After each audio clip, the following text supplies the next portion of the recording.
A carta de Tiago. Pelo menos esse é o seu nome em português. Se você olhar no grego, verá que o nome dele é Jacobos, que traduz o seu nome hebraico, Yaakov. E é por isso que a maioria das traduções antigas e modernas traduzem seu nome por Jacó. E é isso que vamos chamá-lo nesse vídeo. Agora, há muitos Jacós no Novo Testamento. 2 deles pertencem ao círculo íntimo de Jesus dos 12 discípulos. Mas essa carta vem do Jacó que era meio-irmão do próprio Jesus. Aprendemos a história desse Jacó no livro de Atos e nas cartas de Paulo. Depois que Pedro partiu de Jerusalém para começar novas igrejas, o meio-irmão de Jesus, Jacó, ganhou destaque como líder da igreja matriz em Jerusalém, composta principalmente de judeus messiânicos ou cristãos. Essa foi a primeira comunidade cristã de todos os tempos e sabemos que ela teve dificuldades durante os 20 anos em que Jacó foi o seu líder.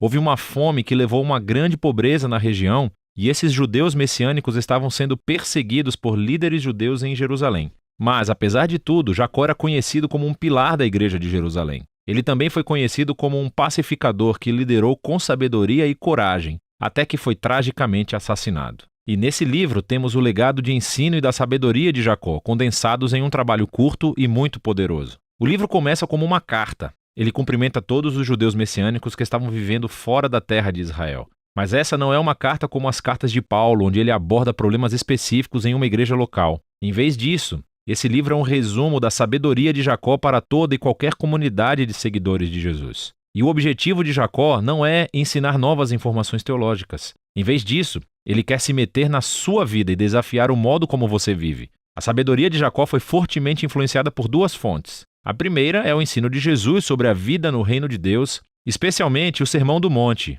que ele está constantemente repetindo e citando no livro. A segunda influência-chave é o livro de sabedoria bíblica de Provérbios, especialmente os poemas em Provérbios 1 a 9. Jacó cresceu literalmente com Jesus e com o livro de Provérbios. E agora o seu próprio ensino soa como eles e é marcado por sua linguagem e imagens. O livro consiste em discursos curtos e desafiadores, cheios de metáforas e frases fáceis de memorizar. Em essência, Jacó está clamando para que a comunidade messiânica se torne verdadeiramente sábia, vivendo de acordo com o resumo da Torá de Jesus, para amar a Deus e ao próximo como a si mesmo. O corpo do livro está nos capítulos 2 a 5, que consiste em 12 ensinamentos curtos que chamam o povo de Deus para a devoção sincera aos ensinos de Jesus. E todos juntos, eles não desenvolvem uma ideia principal de maneira linear. Cada tipo de ensino é separado e é concluído com uma frase cativante. Mas todos esses ensinos estão conectados através de palavras e temas repetidos que são muito legais. Na abertura do corpo do livro há 2 ensinos. Primeiro,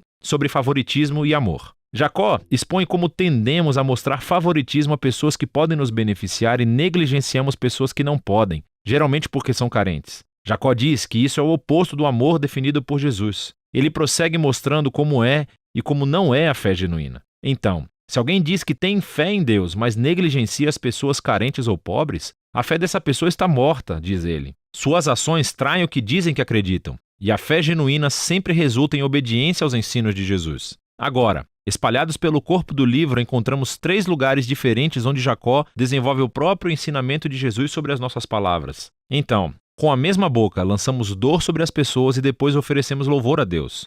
Tão confuso. E também julgamos as pessoas e depois falamos mal delas pelas costas. E todos nós também tendemos a distorcer a verdade em proveito próprio. O modo como falamos sobre as pessoas abre uma janela para os nossos corações e mostra os nossos valores fundamentais. Nossas palavras contam a verdade real sobre o nosso caráter. Jacó também acredita que a comunidade do reino de Deus, da maneira que Jesus ensinou, é um tipo de lugar onde as divisões criadas pela riqueza e pelo status social são desmanteladas. Então, ele avisa primeiro sobre a arrogância que a riqueza pode criar em pessoas que acreditam que ela estará por perto para sempre. Então ele diz: sua riqueza vai apodrecer um dia, assim como você. Em contraste, o povo de Deus deve viver com paciência e esperança pelo retorno de Jesus para acertar todas as coisas. E isso deve inspirar uma vida de oração cheia de fé. Agora, nessa parte do livro, todos esses ensinamentos são muito poderosos. E há ainda muito mais para falar do que temos tempo nesse vídeo. Mas falando sério, leia todos eles e lentamente. Agora, nesses 12 ensinamentos sábios temos o capítulo introdutório. É uma corrente fluida de ensinos sábios e frases para resumir as ideias principais de todo o livro. Esse capítulo realmente apresenta todas as palavras-chave e temas que você encontrará nos capítulos 2 a 5. Jacó começa dizendo que ele sabe por experiência pessoal que a vida é difícil. Afinal de contas, ele foi martirizado pouco tempo depois de escrever essa carta.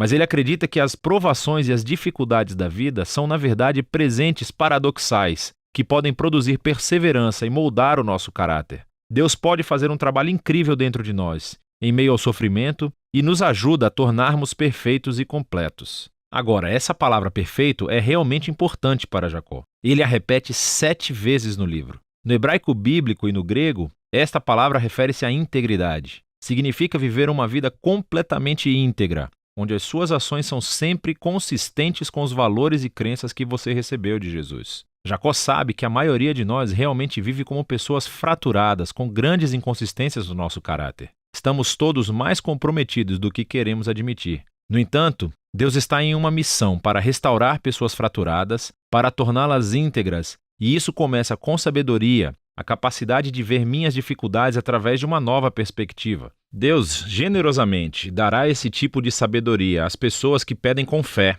sem duvidar do caráter de Deus. E quando entendemos o nosso humilde e frágil lugar diante de Deus, somos forçados a escolher entre a ansiedade ou confiança. E a verdadeira sabedoria significa escolher acreditar que Deus é bom, apesar de minhas circunstâncias. Então, se a pobreza está forçando você a passar por momentos difíceis na vida, Jacó diz: tente ver isso como um presente que obriga você a confiar somente em Deus. E além disso, a riqueza é fugaz. Tudo passará como flores do campo no calor de verão. E quando passarmos por tempos difíceis, não acusem a Deus. Em vez disso, deixe que as suas circunstâncias ensinem o que Jesus ensinou sobre o caráter de Deus, que o Pai é generoso, que Ele está pronto para nos encontrar em meio à nossa dor e que Ele é digno de confiança. É esse Deus que, através de Jesus, nos deu um novo nascimento para nos tornarmos novos tipos de humanos que podem enfrentar o seu sofrimento com total confiança no Pai, assim como Jesus fez. E essa nova humanidade é algo que descobrimos quando não apenas ouvimos a palavra de Deus, mas seguimos o que ela diz.